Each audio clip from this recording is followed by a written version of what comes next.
Hi everyone, this tutorial will be a short one because I just want to show you how you can play around with the example scene, and in the next tutorial we'll start for real with the programming. If you didn't see the last tutorial, I recommend you checking it out because there I show you how you can install the renderer and which modules you need. It takes about 5 to 10 minutes to install everything, and then you can make whatever you want in 3D.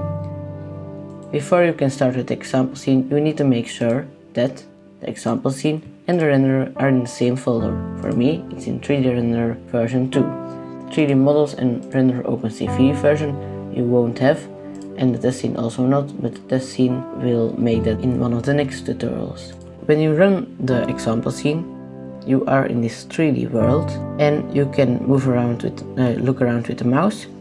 W to go forward, S to go backward, A to go left, D to go right, Shift to go down, space to go up, ESC to pause, and then you can move the mouse again, ESC to unpause, and R to reset your view and your position and rotation. And like you can see in the bottom, you have the frame rate. When you pause it, it will go up, of course. Then the test scene is basically a cube of spinning cubes. Some of the cubes are more transparent than the others, with a light going around in circles and changing color. For me now it's quite slow because I'm also recording, of course. Now in the test scene there are a lot of things commented out.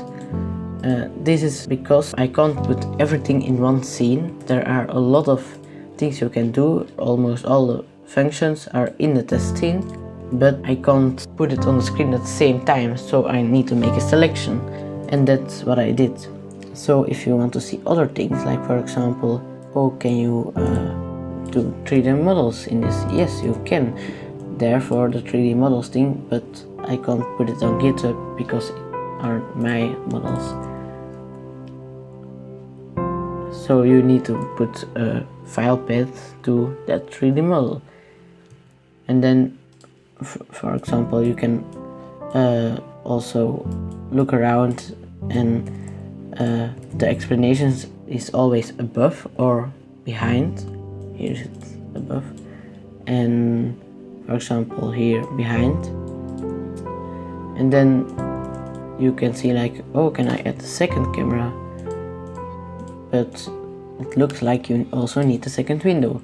Now I will discuss all these functions in the next tutorials. So for now it may be Chinese.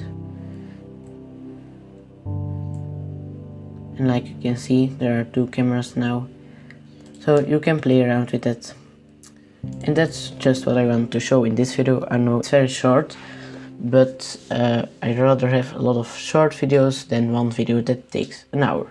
The next ones will be a little longer, and then we'll really start programming. If you're looking forward to that, let me know in the comments. Leave a like, subscribe and click the bell icon to get notified when a new video gets out, so you don't miss any updates to the renderer or any tutorials. Right now I'm also working on a project with neural networks and TensorFlow, so you probably don't want to miss that.